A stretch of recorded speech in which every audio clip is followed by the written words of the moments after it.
Joining us now here at the top of August, football is back. I'm going to Canton, and this man is all over the map. Daniel Jeremiah, my colleague from the NFL Network, and of course the Chargers radio booth and the co-host of the Move the Sticks podcast. Good to see you, Daniel. What's going on, Rich? Great to be with you, man. We made it. We are to football season. We are indeed here. I'm going to the Hall of Fame. Hall of Fame game is this evening, and so where have you been already so far in training camp? It's been a light lift. You know, the nice thing is you guys know, like having these teams in Southern California makes it kind of easy with 5 teams out here. So right.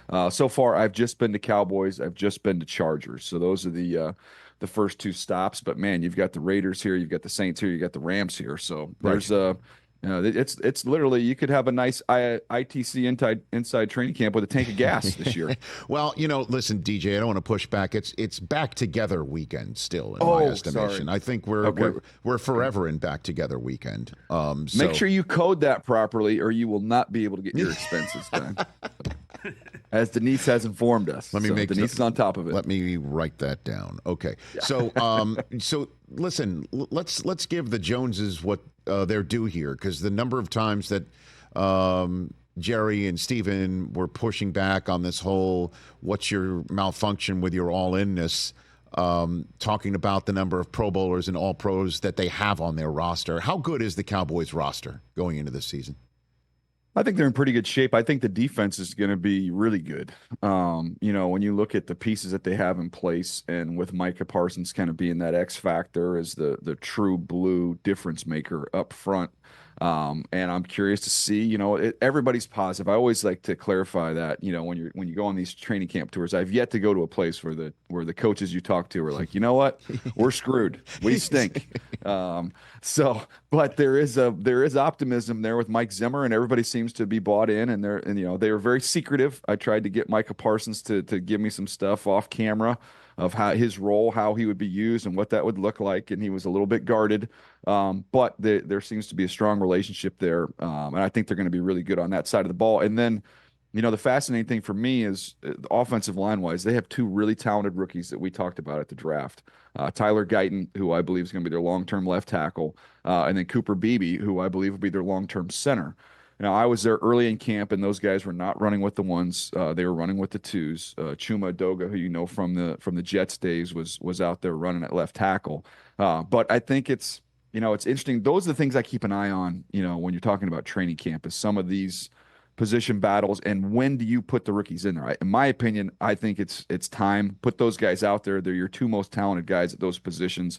Let them, work through things. Let them go up against, your first team defense on a daily basis, and kind of get, kind of scarred up a little bit before the season starts. So that to me, I'm keeping an eye on how long before they let those guys loose. Well, in terms of, you trying to dig for information with Micah Parsons and him essentially telling you to pound sand in terms of what the Cowboys defense will look like with Mike Zimmer now in the mix in Dallas. What can you tell us about the Chargers offensively? Yeah. I mean, I had Joe Ortiz here the other day, and he's like, don't basically sleep on Herbert still being throwing for 4,000 yards, but this is obviously more of a run first unit with Jim coming in here now. So how will it look offensively with Keenan Allen gone and Mike Williams gone and Harbaugh in? Well, I think, one of the additions that they made to their staff, which I don't think a lot of people have talked about, who I think is a great addition, is Mark Trestman. And Mark Trestman's been around forever. Mark Trestman is very creative. Obviously spent a lot of time in Canada. But I saw some things, like just some stuff they were doing in the run game. We think of creativity and with Greg Roman and Trestman, I think that creativity is not just in the passing game. It's not just, formations and shifts and motions in the passing game. You can be very creative in the run game, as, if you followed, their time with the Ravens with Greg Roman, and you followed Harbaugh when he was with Kaepernick and the time he had in San Francisco. They're doing some creative things, and I do think there's going to be games where you see Justin Herbert, have those 350-yard passing games. He'll cut him loose when he needs to. But I'm intrigued to see if there's some games where we see Justin Herbert carry the ball, 6 times, Rich. I mean, that's something it's there for him. They have it in their scheme. And he's a big dude. So if he's smart about it and protect himself a little bit, I think you might see Justin Herbert get involved in the run game a little bit, which might shock people considering what he's making and what he's already done as a passer in this league. Sure. So just, I guess, to try and make it as relatable as possible for fans, are you saying more of a Josh Allen type game out of Herbert? Yeah, I think that just being out there for one day and just watching it. I mean, they utilized him, and he was somebody that you had to account for in the run game. Again, it's not going to be Lamar Jackson situation here, but I think they can be judicious with that, find their spots, pick their spots, and kind of unlock a little bit of that side of his game as well, just to sprinkle that in, give defenses something to think about. But the other thing that having covered this team for the last 6 years. It looks different, Rich. You can tell just from a philosophy standpoint when you go out to a backfield and Austin Eckler, who's just racked up the Pro Bowls and touchdowns in big ways, and caught a ton of balls. But it's different when you see Austin Eckler back there all those years, and now you see Gus Edwards back there. It looks like Derrick Henry's little brother in the backfield. Like, he is huge. And then sitting next to Joe Alt, I mean, you can find that picture. I think I posted that on Instagram, but like sitting next to Joe Alt, it looked like it was bring your kid to work day. I mean, he is just massive. So they are bigger, and they're going to be a more physical team. Daniel Jeremiah here on the Rich Eisen Show. Tom Pelissero was here before. I believe he joined you across the way on NFL Network's coverage of the Chargers camp on Wednesday. He said that what he picked up from being in Chiefs camp is how much faster a team the Chiefs are on offense. Obviously, you and I sitting in the booth watching Xavier Worthy having a record-setting moment at the Combine 40-yard dash says it all there. But he just said overall, do you think the Chiefs' offense can actually go back to the Tyreek Hill, take the top of the defense off years, and in a way that we saw them struggle last year, they won't this year? Do you think that's what we're seeing? Well, I think that Andy Reid is obviously a Hall of Fame coach, and they've won consistently. He's racking up these Super Bowls, but I think if you gave him truth serum, I don't think he would admit it, Rich, but I think it wasn't quite as satisfactory the way they did it last year. I think he wants to go back to what he's been in the high flying days with Deshaun Jackson and the Eagles, to what they were with Tyreek Hill early on there with the Chiefs, and go back to trying to be a little bit more dynamic. And I think that's what they've done, the speed that they've acquired. And it's not just speed, and you've read some of the reports that I've read, and it's not a shock to me, but Worthy's a route runner. Like, he can run every route. He's not somebody that you're just going to have to push vertically. He can get you explosives, on a slant or a dig, and then take the ball and go with it. So it's not just, I think people think, okay, you got all these guys, you bring over Worthy, you bring over Hollywood Brown, they're just going to try and just chuck the ball 50, 60 yards down the field on top of coverage. To me, I think it's more about just they want explosive plays, whether that comes with the ball traveling in the air or whether that comes with those guys tucking the ball under their right arm and running it after catching the ball, 10, 15 yards down the field. But I do think Andy wants to be more explosive than they were last year. So in terms of fixing problems from the previous year, although, the Chiefs did very well overcoming the problems that their offense was potentially presenting them. Which team do you feel, now that we've hit August, from draft, free agency, and anything else, have plugged the hole or fixed the problem of 2023 the best entering 2024? DJ. I'll give you two examples that come right off the top of my head. Sure. And they're both teams that had passing defense issues in the back end. The Detroit Lions with Terry Arnold and Ennis Rakestraw. Those are two really, really good players that they plug into their secondary. The Philadelphia Eagles with Quinion Mitchell, who all reports early on have been awesome on him. And they got to get Cooper DeJean healthy and get him out there. But those are teams that I thought looked at that area. Also, the Eagles moving Bradbury back to safety gives them, some more depth there as well. But I thought those two teams, those were glaring issues for them. And to go chase a Super Bowl, you can't have that that weak spot. And I think both those teams were pretty thoughtful and pretty intent on getting that accomplished. And I thought they both did. What about offensively? Any team leap out at you? I know we just mentioned the Chiefs and getting faster. Yeah. Any other on the other side of the ball? Any teams that you think really did the job, or at least on paper, and best laid plans, et cetera, et cetera. But what about on the offensive side of the ball? I would say the Bears last year to this year is an Ozempic before and after picture. When you look at their offense. Yeah, yeah. I mean, come on. I mean, just look at what they've done. When you bring Keenan Allen in there, and you got Swift back there, but obviously the headliner is Caleb Williams. I mean, they've transformed what that offense is going to look like. So they went from being I mean, I would just say it, an unwatchable product offensively Right. man, I sure as heck, if nothing else, I'm very curious to see how this all comes together. But man, they have some fun players to play with on that side of the ball. Well, and obviously the optimism is sky high for Bears fans who are like looking around for the trap door to see where it's going to open. Yeah. And we had Jalen Johnson on the program right around ESPY's time, and he counseled patience, though, to Bears fans. He says this is going to take a while, and obviously I think he was meaning the offensive side of the ball because we saw his side of the ball gel quite nicely from the middle of the season on. So how read that one out for me, DJ? Well, I think, look, you don't want to put too much in terms of the expectations on Caleb. And I think their offensive line, there's still some work to do there. We'll see what they look like up front. But Caleb Williams, as you see him smiling in that picture, might be because, if you're worried about the offensive line, he didn't play behind the Hogs last year at USC. So he's got some experience of trying to navigate around some pressure. So that to me would be the one thing I would be, patient on. Let's just see how this offensive line comes together. And there is just going to be a natural adjustment. It's as unbelievable as CJ Stroud was last year, as good as we've ever seen a rookie quarterback. It was still a few weeks in, a month in, before he kind of found his sea legs, and then he obviously took off and put on a show, taking them to the postseason.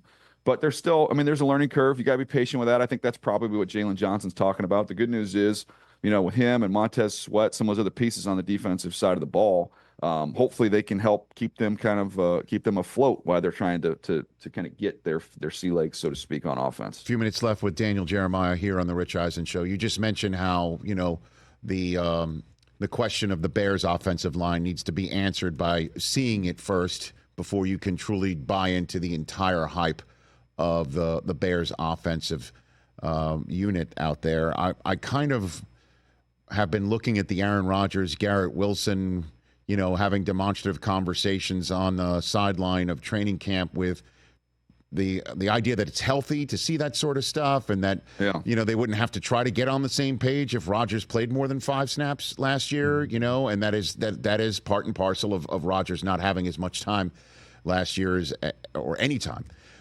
Long-winded setup to this is, have they fixed the offensive line problems, do you think, for the Jets? Because none of it matters of Rodgers and Garrett Wilson getting on the same page if Rodgers is on his behind again. So what do you think of how the Jets have handled that? I think the difference between this Jets team and the previous ones is that this Jets team can absorb an offensive line injury or two. Now, any team in the league, you get 2, 3, 4 guys get hurt up front, you're screwed. Like that, they're no different from that standpoint. But I think in years past, it's been like, man, take Vera Tucker out of there, it was like the Jenga piece. And then the whole thing kind of fell apart. I think they've done a good job. When you go out and get Ola Fashanu, when you go get the 2 tackles, the veteran tackles that you plug in there with Moses and Tyron Smith, like they can afford one of those guys, maybe even 2 of them, and survive with the depth that they have there now. But like any team, they need, it preferred to keep those frontline guys healthy. But if they do stay healthy, Rich, I think they've got a chance to be a much improved offensive line. I'm excited to see the young guy in Joe Tippmann, who I really liked coming to the draft last year. I thought he did some good things last year, to see how he continues to grow and develop. Excited about him and his mullet to see what that looks like with the Jets. Do you subscribe to the AFC conventional wisdom that this is the year to go get the Bills, that they can got right now? What do you think? They had a lot of people leave. But I just feel like at the end of the day, when you look at the quarterback and the head coach, and you look at the culture, those 3 factors, they've won a bunch with this group. Josh, I still think, as crazy as it is, and he's one of the 3 best quarterbacks in the NFL, I still think there's room for him to grow and continue to even get better. So I wouldn't be so quick to throw dirt on those guys. That's still a very formidable group, and I'm excited to see how Keon Coleman, fits in there. Some of the other, different pieces they have offensively, how that all comes together. I would like to say though, going back real quick to the Jets, Rich. Yes, sir. Does Garrett Wilson, for having an argument with like a Hall of Fame quarterback, does like the wide receiver union, does he get like a plaque for that? Does he get like what do you get for that? It's like it's your membership. You're like a full-fledged member now of the star wide receiver group when you've had some type of a battle there with a Hall of Fame quarterback. I think it's a certificate. I don't think it's as, Okay. I don't think it's as, highfalutin as a plaque. You know what I mean? Like, I think it's it's a certificate. You get a few of those, and then maybe you get something a little bit more substantial. I would think. But in all seriousness, I mean, how many times do you see that sort of thing, right? I mean, it happens all the time. And this is the laboratory. This is the lab right now, man. Like, I didn't make anything of that. This is the generational divide right here, okay? Because I during this time of the year, I'm going to camps when I can. I'm getting up to the NFL Network and doing duties there. And then I'm in the car a lot, Rich. So I'm calling friends, you're calling friends around the league and find out, hey, how's practice going? How the rookies look? What about this free agent edition? So I'm on the phone. That's where I'm getting my information.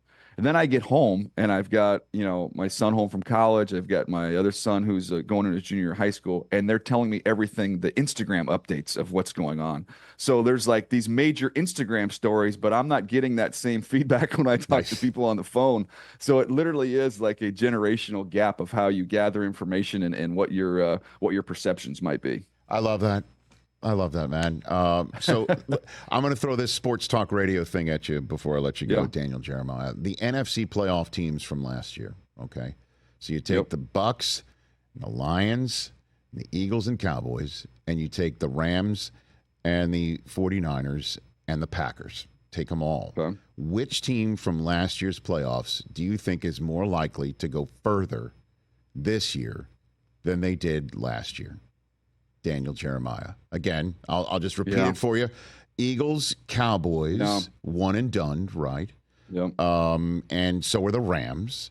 Mm-hmm. And then you had the Packers eliminated in the divisional round, right? And were they were in the divisional round, correct? The Packers were eliminated in the divisional round by the 49ers. Lions. And the Bucks got eliminated in the divisional round, and then the Lions got eliminated where they get eliminated, and so the Niners in front of the whole country when the Chiefs won it all. Which NFC playoff team do you think will last longer this year than they did last year? More likely to do that? I don't think any of those teams win more than one game more than they did last year.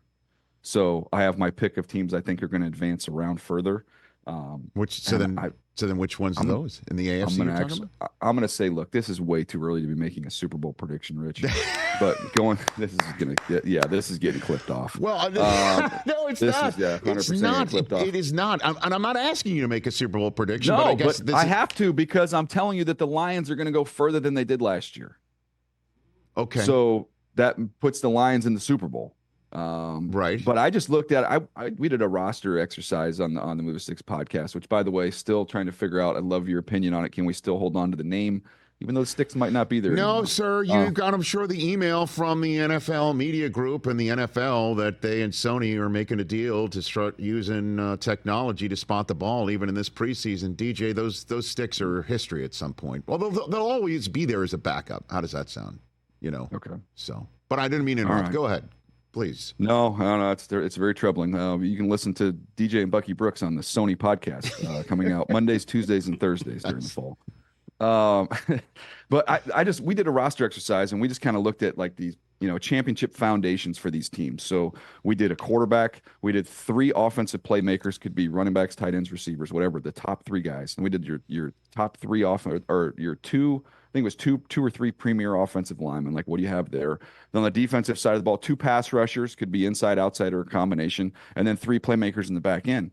And when we did this exercise, Rich, you had the interesting comparison was the Niners and the Lions. And we talked about it before that champ game last year, where you had the 49ers with all those guys in their prime, some of them getting towards the back of their prime. And then you had the Lions with all those guys just entering into their prime, 23-year-olds, you have Penei Sewell and that whole group of guys that they have, Jahmyr Gibbs, Amon-Ra, like all those guys are young ascending players. And I'm looking at that going, you know what? They might just kind of blow the doors off the NFC. If all those guys who are already really, really good players take the next step, I think that's a Super Bowl caliber roster and a Super Bowl caliber team. All right. All right. Next time I have you on, I'll do that with the AFC for you. I'll give you more time on that. Okay. On that. Hey, next time you're on, if you want to carve out about, I don't know, 5 seconds, we can talk about the Dodgers offense too against my Padres. Hey, listen, congrats. First series win against the Dodgers since 2010. How about that? A minute. I saw that. My wife was not happy with me because we got home after the comeback game where they were down 5-0, and I took my boys, and I got home, and she's like, "How was the game?" And I'm like, "The game was good." She's like, "Did you just throw your voice out? You have to do 4 hours of training camp coverage tomorrow." I'll be fine. I'll be fine. Listen, you only know one speed, Daniel, and that was evidenced on this very day, very special day. 30 days until Appalachian State football gets played. This got tweeted out in celebration of that milestone day. I guess 30 days until App State football. There you are in 1998 with what the walk-off plunge overtime win over Wake Forest, right? Yeah. This was like, the Drew Brees jump over the pile. Oh yeah. Drew a little more graceful than me there. I'm not going to lie, but that was a walk-off winner. And to this day, every time I wear something from App State, I get the question, as you would know and appreciate, were you on the team that beat Michigan? No, but we beat Wake Forest. Let me tell you about that story. I loved your response to that tweet today, hashtag ball security, and I threw it out there. I called it 1 point of pressure. You got 1 point of pressure there, DJ. By the way, I golfed the other day, Rich, and my left thumb was killing me. And apparently now I've realized that I have a growth in my left thumb there. So that's why it hurts so bad when I play golf. I don't know. Just you fought through it. You fought through it to spike it on Wake Forest, and we still relive that moment today. Daniel. There you go. Lasting memories. You're the best. Fantastic. Thanks, buddy. Thanks for the time. We'll chat. Have a great rest of I'm not going to say great rest of August. You're going to be back on the show shortly. Thanks for the time, DJ. Appreciate you, buddy. At Move the Sticks. Check him out. Daniel Jeremiah right here on The Rich Eisen Show. Catch The Rich Eisen Show every single day on the Roku channel, 12 to 3 Eastern for free.